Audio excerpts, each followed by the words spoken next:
ఆయన ఎందుకు ఈ లోకానికి దిగి వచ్చాడు అంటే మన భారాలంతా మోయడానికి, మన పాపాలు మోయడానికి, మనలో ఉన్నటువంటి ప్రతి శాపాన్ని తొలగించడానికి ఆయన ఈ లోకానికి దిగి వచ్చి ఆయన 33.5 సంవత్సరాలు ఈ లోకంలో జీవించి తర్వాత ఆయన్ని సిలువ వేయడం కూడా జరిగింది. అయితే సిలువ వేయబడిన తర్వాత ఆయన తిరిగి లేచిన దేవుడుగా కనిపిస్తా ఉన్నాడు.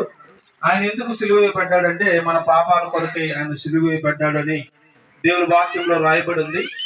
ఎవరైనా కూడా యేసు ప్రభుని, యేసు ప్రభా నన్ను కూడా నీ బిడ్డగా అంగీకరించు, నాకు సమాధానం ఇయ్యయ్యా, నాకు మనశ్శాంతి నీ ప్రభా, నాకున్నటువంటి ఇబ్బందులు తొలగించు ప్రభా అని నువ్వు మనసులో ప్రార్థన చేసుకుంటే చాలు, ఆయన నీ జీవితాన్ని అద్భుతంగా మార్చి గొప్ప కార్యాలు నీ జీవితంలో ఆయన జరిగిస్తాడు.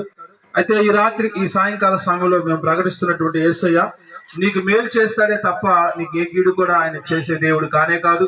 నీ కోసం ప్రాణం పెట్టిన దేవుడు ఆయన, నా కోసం కూడా ప్రాణం పెట్టాడు. ఈ లోకంలో ఉన్న ప్రతి